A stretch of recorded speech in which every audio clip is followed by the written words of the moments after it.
শিশুকালে কৃষ্ণ ভজে কৃষ্ণ পাওয়ার আসে, আর বৃদ্ধকালে কৃষ্ণ ভজে জমেরও। এই যে শেষ জীবনে যে কটা ভয়ঙ্কর যন্ত্র কৃষ্ণ কৃষ্ণ করছে না, কেউ কৃষ্ণের জন্য কৃষ্ণ করছে না।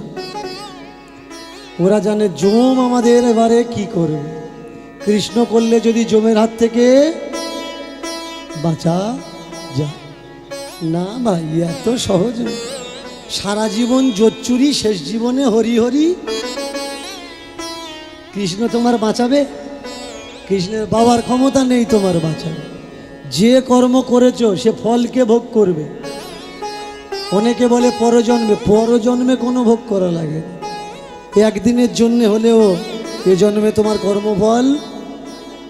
ফলটা কি? ফল রূপে পুত্র সন্তান ডাল ভাঙিয়া পড়ে। তুমি যে কর্ম করেছো, কর্মের ফল তো তোমার পুত্র সন্তান হয়ে তোমার সংসারে এসছে, তা ওরাই তো তোমার ভোগ দেবে। মাঝে মাঝে ধরে যখন দেয়ালে ঠুকে দেবে তখন বুঝতে পারবে আমার ফল আমার ভোগ দিচ্ছে। অনেকে আছে নিয়ে গিয়ে চুপিয়ে ধরে, অনেকে আছে আবার বৃদ্ধাশ্রমে তুলে দিয়ে আসে।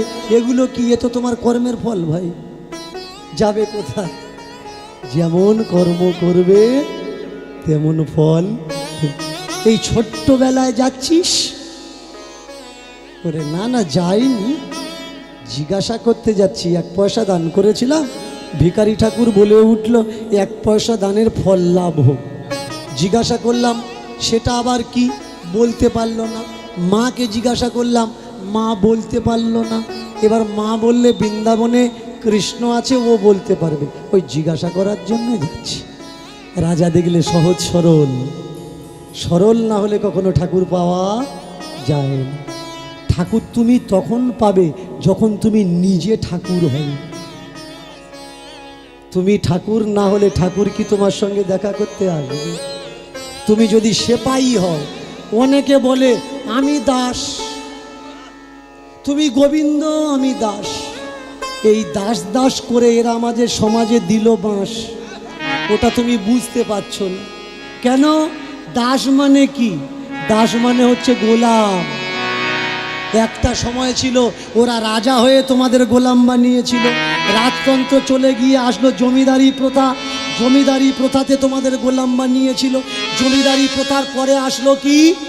গণতন্ত্র, প্রজাতন্ত্র। তারপরেও রাজধানীতে ওরা বসে আমাদের গোলাম বানাচ্ছে। আমরা বলছি ভোট আমাদের জন্মগত অধিকার। কার দিচ্ছি দেখার দরকার নেই, কারা ভোটে দাঁড়িয়েছে দেখার দরকার নেই। 14 বার জেল কেটেছে, সে ভোটে দাঁড়াতে পারে। 20 বছর ধরে পঞ্চায়েত লুট করছে, তবু সে দাঁড়াতে পারে। 4 বাড়ি থেকে টাকার বস্তা বেরুচ্ছে, সে চোর নয়। যে লেখাপড়া জানে না, ঘুষ দিয়ে কলেজে মাস্টারি করছে, তাহলে গোলাম কারা ভাই? তোমার কোনো অধিকার আছে? তোমার কোনো অধিকার নেই, তুমি গোলাম। স্বাধীনতার নাম করে আমরা 15 আগস্ট স্বাধীনতা বানাই, কিন্তু না, ওটা আমাদের স্বাধীনতা না। 15 আগস্ট শক্তির হস্তান্তর হয়েছিল মাত্র। যে শক্তি হাতে করে নিয়ে দাঁড়িয়েছিল ইংরেজরা, সেই শক্তি হস্তান্তর হলো আমাদের ভারতের ব্রাহ্মণ্যবাদের হাতে। অহিংসার নামে দেশকে তারা গোলাম বানিয়ে রাখলো। আমাদের দেশকে বললো অহিংসা আন্দোলন করো। ইংরেজরা আমাদের যত মারুক, ইংরেজদের গায়ে কেউ একটা আঙুলও তুলবে না। আমার দেশের মানুষরা শুধু তাই নয়, বুড়ো বুড়িরা পর্যন্ত বুকে গুলি খেলো। প্রমাণ আছে, মেদিনীপুরের মেয়ে মাতঙ্গিনী হাজরা সরাসরি গুলি করেছে, কিন্তু লাঠি কেউ হাত দিয়ে তোলেনি। তাহলে দ্বিতীয় বিশ্বযুদ্ধের সময় ইংরেজদের হয়ে লড়ার জন্যে, ভারতের সেনা পাঠানোর জন্যে তুমি সেনাদের অনুরোধ করলে। যে ভারতবর্ষ গোলাম আছে, ভারতবর্ষের মানুষকে বলছো অহিংসা আন্দোলন করো, আর দ্বিতীয় বিশ্বযুদ্ধে সেনাদের তুমি বলছো তুমি ইংরেজদের হয়ে বন্দুক ধরে লড়াই করো। কেন তাদের বলতে পারলে না অহিংসা আন্দোলন করো, বন্দুক ধরা লাগবে না, গিয়ে ওদের সামনে বুক পেতে দাও, ওরা গুলি করুক? ইংরেজদের জন্য তুমি বলছো যে তোমরা অস্ত্র ধরো আর বিশ্বযুদ্ধে গিয়ে লড়াই করো, আর নিজের দেশ গোলাম হয়ে আছে, নিজের দেশবাসীকে বলছো তুমি অহিংসাবাদী আন্দোলন করো। চমৎকারটা কোথায় ভাই? আমরা স্বাধীন নয়। পড়ে নেবেন, জেলে বসে লেখা একখানা বই ভগৎ সিংয়ের, मैं नास्तिक क्यों हूँ। এটা বাংলা ভার্সনও আছে, ইন্টারনেটে পিডিএফ ফাইলও আছে। সেখানে তিনি বলছেন, এই বইয়ে তিনি বললেন যে আমি ইংরেজদের সঙ্গে লড়াই করে ভুল লড়াই লড়ে গেছি। ইংরেজরা আমার দেশের শত্রু নয়, যারা আমার দেশের শত্রু তাদেরকে আমি চিনতে পারি। বলুন তো, আপনি যখন নাম নিচ্ছেন, আপনি যখন দীক্ষা নিচ্ছেন, আপনার নাম হলো নিত্যানন্দ দাস,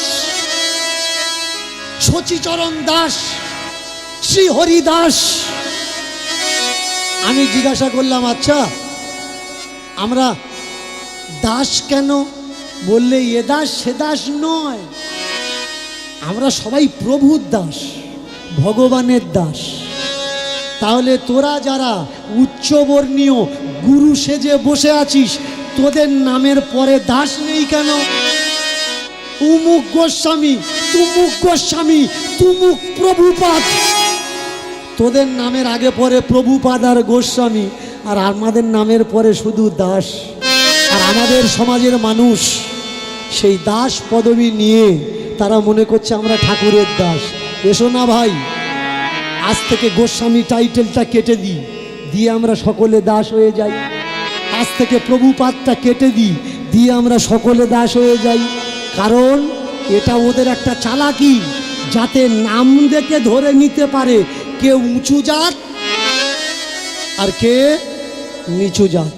আপনার সন্ন্যাসী হবেন, দণ্ড নেবেন, আপনি দণ্ডী মহারাজ হবেন, তাতেও ঘাবলাবাজি। ব্রাহ্মণ যদি সন্ন্যাসী হয়, মাথার উপরে দণ্ড থাকবে। যদি কোনো ক্ষত্রিয় সন্ন্যাসী হয়, মাথা পর্যন্ত দণ্ড থাকবে। যদি কোনো বৈশ্য সন্ন্যাসী হয়, কান পর্যন্ত দণ্ড থাকবে।